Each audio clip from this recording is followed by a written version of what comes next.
कल्याणमध्ये मूलभूत सुविधांच्या मागणीसाठी आदिवासी पाड्यांचा संघर्ष पुन्हा एकदा समोर आलाय.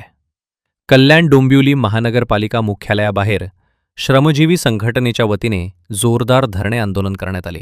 देशाला स्वातंत्र्य मिळून अनेक दशकं उलटली तरीही केडीएमसी क्षेत्रातील अनेक आदिवासी पाडे आजही पिण्याचे पाणी, रस्ते, आरोग्य आणि इतर मूलभूत सुविधांपासून वंचित असल्याचा आरोप आंदोलनकर्त्यांनी केला.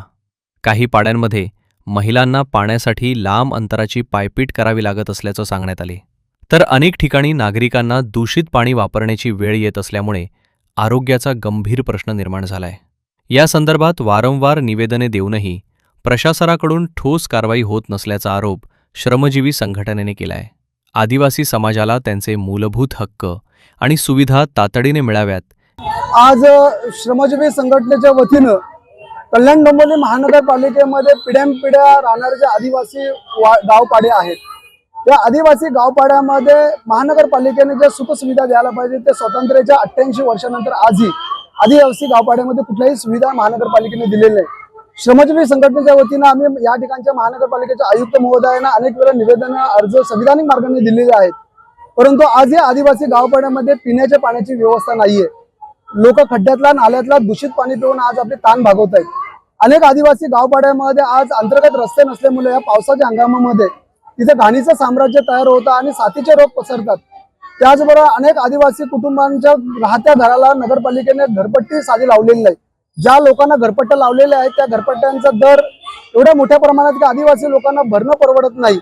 तर आदिवासी पाड्यामध्ये मुलांची मोठी संख्या आहे, परंतु तिची शिक्षणाची कुठलीच व्यवस्था नाही. भारतीय संविधानाने 6 ते 14 वयोगटातील मुलांना मोफत आणि सक्तीचं शिक्षण देण्याचा अधिकार प्राप्त दिलेला आहे. त्याचबरोबर शिक्षण हक्क कायद्याप्रमाणे प्रत्येक बालकाला शिक्षण मिळालं पाहिजे, परंतु आदिवासी मुलांना शिक्षण दिलं जात नाही. कुठली नगरपालिकेने शिक्षकांची व्यवस्था केलेली नाही.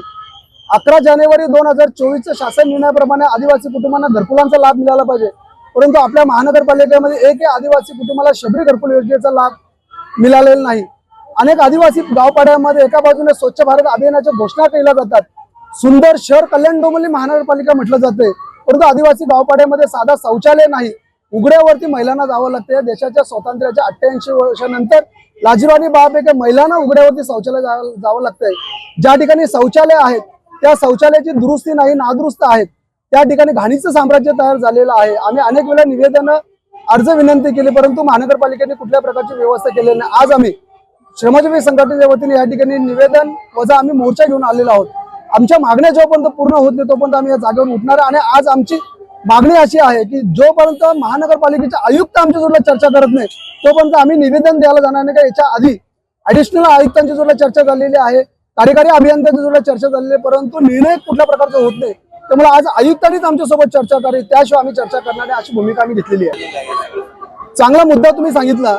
जलजीवन मिशन योजना ही ग्रामीण भागासाठी आहे आणि महानगरपालिकेसाठी अमृतजल 2.0 ही योजना आहे, परंतु अमृतजल योजनेसाठी शासनाने करोडो रुपये खर्च केलाय आणि हर घर नल से जल, प्रत्येक झोपडीपर्यंत नळाने पाणी गेलं पाहिजे, परंतु कुठल्याही आदिवासी पाड्यामध्ये या योजनेचा लाभ त्यांना मिळालेला नाही.